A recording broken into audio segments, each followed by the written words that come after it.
সততা হে নদ তুমি পড়ো মোর মনে, সততা তোমার কথা ভাবিয়ে বিরলে। মহাকবি মাইকেল মধুসূদন দত্তের স্মৃতি বিজড়িত সেই কপোতাক্ষ নদ। উপর থেকে এই নদীকে শান্ত মনে হলেও এর আড়ালে লুকিয়ে আছে এক বুক ভাঙা বাস্তবতার গল্প। এই শান্ত রূপের আড়ালে মহাকবির স্মৃতি বিজড়িত নদীটি আজ এক অবাধ্য সর্বনাশার রূপ ধারণ করেছে।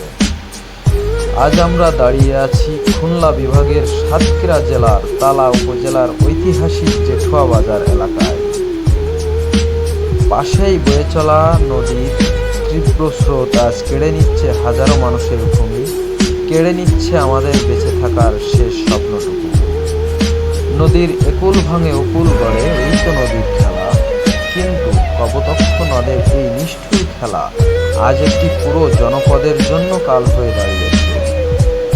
শুধু ফসলি জমি নয়, চরম হুমকিতে আমাদের মাথা গোজার ঠাঁইটুকু, আমাদের বাপ দাদার ভিটে মাটি, যে মাটিতে আমাদের জন্ম ও বেড়ে ওঠা।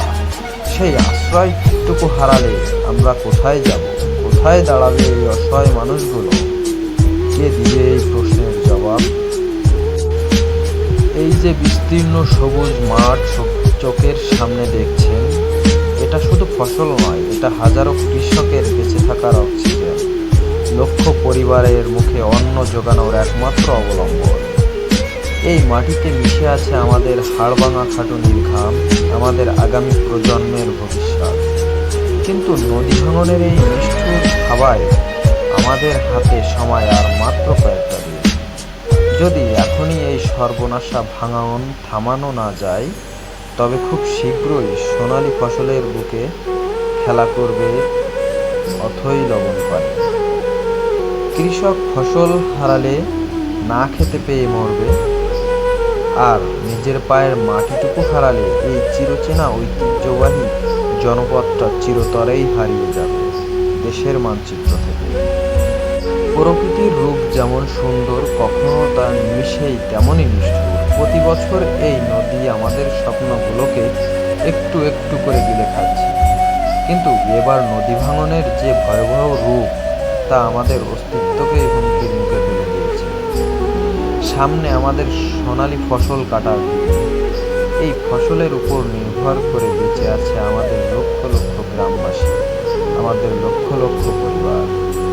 নদী ভাঙন যদি এখনই থামানো না যায়, তবে নিমিষেই তলিয়ে যাবে হাজার হাজার বিঘা ফসলি জমি। কৃষের রক্ত জল করা ঘাম সব মিশে যাবে নদীর অতল গর্তে। ভিডিও শুরুতে ওই যে দেখেছিলাম জেঠুয়া বাজার, যা এই এলাকার অর্থনীতির হৃৎপিণ্ড।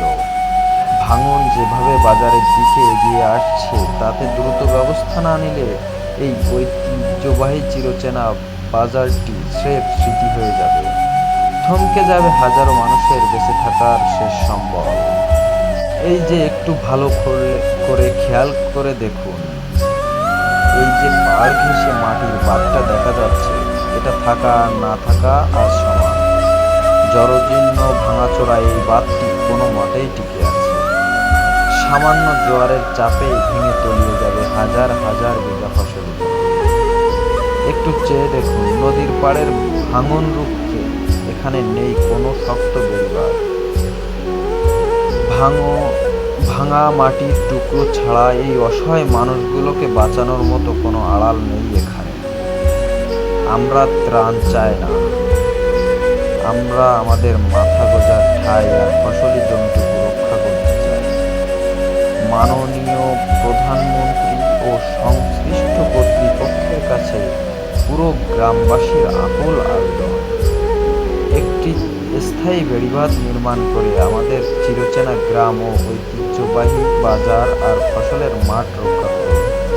আজ যদি ব্যবস্থা নেওয়া না যায়, তবে কাল হয়তো আবেদন করার মতো কিছুই অবশিষ্ট থাকবে না। আমাদের বাঁচান, আমাদের ফসলের মাঠকে বাঁচান, এই উপকূলীয় অঞ্চলের লক্ষ লক্ষ মানুষের স্বপ্নটুকুকে বাঁচান। মাননীয় প্রধানমন্ত্রী, আপনি তো মায়ের মমতায় পুরো দেশের কোটি কোটি মানুষের মুখে হাসি ফুটিয়েছেন। আমাদের এই কান্না ভেজা আকুতি কি আপনার হৃদয় পর্যন্ত পৌঁছাবে না? আপনার কাছে পুরো গ্রামবাসীর হাত জোর করে আকুল আবেদন, একটি স্থায়ী ও মজবুত বেড়িবাঁধ নির্মাণ করে আমাদের এই চিরচেনা গ্রামটাকে রক্ষা করুন। আমাদের এই ঐতিহ্যবাহী ফসলের মাঠটুকুকে নদীর গভীরে তলিয়ে যাওয়া থেকে রক্ষা করুন।